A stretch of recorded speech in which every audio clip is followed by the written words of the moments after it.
Hello, everyone, and welcome to this live Ballarat Cup Day preview, previewing all 10 races on the Ballarat Cup Day card here today. So we'll get straight into it.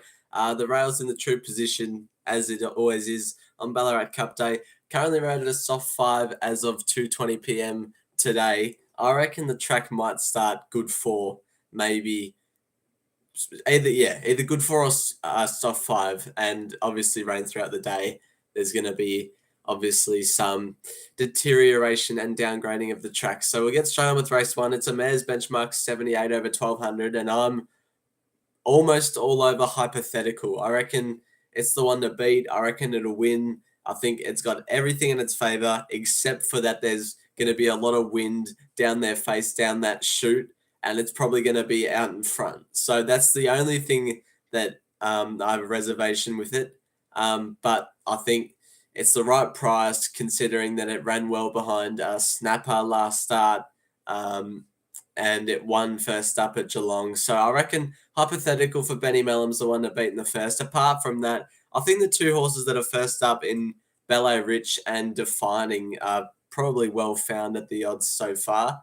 I reckon that they might get back and just be looking for further. For Real Life is probably over the odds, in my opinion, for a potential second pick. So that's race 1. Race number 2 is the Vobis Gold Eureka Stockade over 1400 metres. I think every horse has got a chance in this race. 6 horses, but I cannot pick one. Well, I've forced myself to. I think the 2 top weights are well found in the market, even though King's Consort was very good last start. I just think that, is it a bit too overrated? Like everyone's talking it up like it's Winx, and it might win, but I'm happy to be against it, especially at the price of 360. I thought the win of DK last start was very good at Geelong, I'm pretty sure. Oh, let me double check. Bendigo. It was Bendigo. DK won well, was eased up on the line. That's why it only won by 2. Otherwise, it would have won by more. Doesn't cop a weight penalty, stays at the 57 kilos.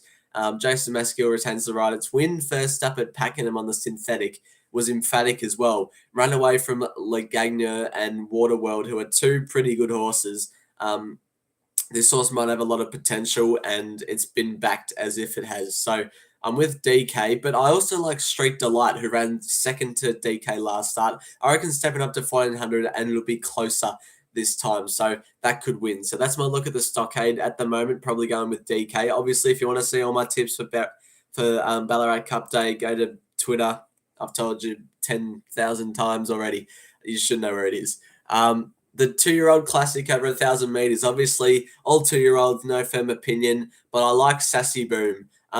It's jumped out like Remedies last week. Remedies is just an early, precocious 2-year-old type, bounced out of the gates, is a very small horse, Remedies, and flew over the 1,000 metres for Mark Zara. Sassy Boom is very similar, very small, very early 2-year-old precocious type, will be on speed, jumps the gates well.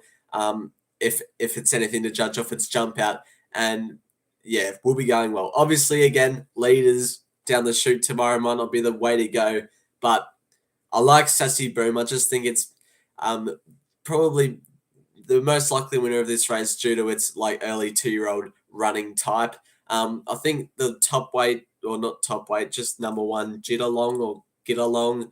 It's had 2 pretty good runs, and I think that can run well as well. So that's been backed in as well. So I think Sassy Boom probably will win race number 3. And for any of those, Vinny, the Farlight game, it was meant to come out last weekend, but I had a bit of a cold and I couldn't, record it. So I've waited till this week. So probably this weekend, maybe Sunday, it'll be coming out. Don't worry, it's all under control. Race 4 is a benchmark 70 over the 1,100 metres. And this one's basically just to put all the horses in the hat and pull out one. I think there's a few key chances that I like. I think Evening Glory, first up, can run well for Matty Cartwright and Anthony and Sam Freeman. Gate 13 will want further in time, which is my only concern. I even think number 3, La Caris, for Tommy Stockdale, can run pretty well as well. It'll need some luck from gate 2 though, but it's got the claim. Thought I'm happy to take on Najim Suhail tomorrow. Not sure why, obviously. Just put all the horse in the hat and draw out one. Screwed down, yeah. Ice Picnic might just be better than all of them. Gate 12, even though they go around one bend, is just a slight concern. Just a slight concern for Ice Picnic. But Ma Eustace won this race last year with Marabi, and it might just be a class above Ice Picnic. Mask Up, probably get too far out of its ground. Vivienne, 1100 first up on a potential wet track, not sure. Libiamo, again, probably gets too far back from the gate.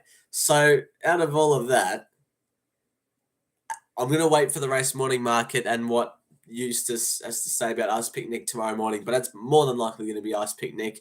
But I think La Caresse is probably over the odds as well with the fitness advantage. Race 5 is a benchmark 78 over the 1600 meters, and I think I've said this in my preview, but Maximus Prime I think is on top for me here. It ticks every box all bar the weight. It's got to carry the 59.5 kilos, which isn't ideal, but Stockdale claims that it would have been carrying 61.5 otherwise. So from gate 14, it'll be in the right part of the track if the rain does come, but it just has to find a spot. It just has to find a spot, probably in the 3 wide line with cover. If it doesn't get cover, it'll be stuck the whole race, and because I'm confident in it, I'll probably cry. But Maximus Prime is one that I'm confident on. Unanimous was unlucky last start and can win. Bel Toro, yeah, I'm happy to take it on tomorrow. Spanish Kiss, yeah, we don't know what that's going to do. I was surprised to see our Redente as the early favourite. I mean, yeah, sure, it's won a few races. It's won 3 from 5, but it's got to show its class first. This is a pretty good field for benchmark 78. So not sure, but out of that, probably Maximus Prime. Race 6, benchmark 84 over 2,000. I've been heavily in the corner of 2 horses all week, and that's Right You Are and Shibley. Shibley probably gets scratched if it's too wet, but I don't think the rain's supposed to come until maybe 3 o'clock onwards, and this race is at 3 o'clock. So what I'm thinking is Shibley's going to dodge the wet, third up, peaking, ready, fit. Not fit, sorry. It's the only third up, but Shibley can definitely run well for Brett Preble. I think it's over the odds, and I just wish it just keeps going out because it's into $9, and we want bigger for Shibley because I think this horse has got a really, really good chance. And Right You Are, no disadvantages for the favourite. That can also run well. Race 7, the Magic Millions, Ballarat 3-year-old and 4-year-old classic over the 1100 meters. This race is probably weaker than what it has been in recent years. And for that reason, I think Direct is on top for me. Good benchmark 78 winner last start at the Valley. 1100 might not be up its alley, but with a field like this, you might not need to run out a strong 1100 to be winning. Gets the top weight, but is very well weighted when you look at the handicap ratings. It's 1-2 on the trot. It can go for 3. I'd be against Direct any other year, but this year there's no real good things. Like the Penthouse, the 3 Ma Eustace horses that come through a maiden, we don't know what they're going to do, but they haven't been proven. Direct for me probably will be my top selection for tomorrow. Race 8, the Ballarat Cup 2000. This is the feature on the day. I tipped this winner last year, Zaydani, and I'm in the corner of a tissue. I reckon its last start winning the Matriarch was very good. Matriarch winners in the past have gone to the Ballarat Cup and done very well, and the Matriarch has been won by about that much. A Tissue's won by this much this year, winning by 2 lengths. So I reckon it's definitely the one to beat. And with Banker's Choice in, I think Banker's Choice is good because it's been racing up in class, and it's only got to carry the 57 kilos. Unlike, Harlem, who nearly won 2 years ago. It'd be running in the same races, but it carried 61.5, just got done. So Banker's Choice can definitely win.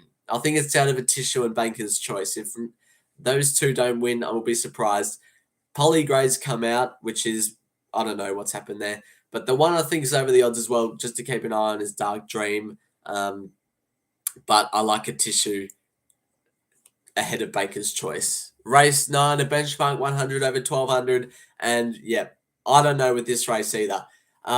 I was in the corner of Do You Punk earlier in the week, but I'm not sure now. It won its benchmark 78 two starts ago well. It won the Ararat Bowl just last start, so I'm not sure what it's going to do. Strong gate 3, probably gets back, but it gets to 51 kilos. I'm not sure about that. Really want to be with Crestani. Its SP profile isn't the best. Snapper, yeah, and it won last start against Najim Suhail down the straight. 1200 probably runs a good 1200, 54 kilos. I'm talking myself into Snapper, but probably not Snapper. I think Nicolini Vito can win. I think the Hayes boys have figured him out. Curran probably just outside those leading chances. So I really don't know with this race. It's just a, again, put horses in the hat, draw one out. But I think Nicolini Vito, possibly Do Your Punk, but I'm not sure. Probably at this stage, Nicolini Vito at a bit of odds for D. Oliver. We move on to race 10. This is the last race at benchmark 84 over 1400. Last year, this race was won by Lighthouse, who went on to race in Group 1 mares races up in Sydney. I don't even know if they're mares races. It was just behind Forbidden Love all the time. Anyway, Detonator Jack is in this race, and this horse, even though it's got the 60.5 kilos, might just be way better than this slot. First up, might have needed the run, and second up will definitely improve. Looking for further in time, so it'll be definitely doing its best work late. Gate 5, Johnny Allen will be midfield to on pace, and it's drawn outside Munamek, which I like, because by that stage of the day, you probably want to be out wider. So I think the race is out of Detonator Jack and Munamek. Munamek's always running really well. D. Oliver in the saddle, it just never runs a bad race. Even though it's only had 3 starts in Australia, it's never run a bad race. So Munamek's got the fitness on its side, and I like its profile. And in an any day world, I probably have it on top. But just the unknown X factor about Detonator Jack and what level it can get to just gravitates me to him. So at this stage, Detonator Jack ahead of Munamek, and then the rest are just battling for the minors. I reckon it's out of them 2 horses. So that concludes my race-by-race preview of Ballarat Cup Day. Most of you will be watching this on replay, hopefully tomorrow morning. We got 4 winners on Cranbourne Cup Day last week. Make sure to check my Twitter for the full tips tomorrow morning. But anyways, guys, I'll see you next week, hopefully, for a Zipping Classic Day preview.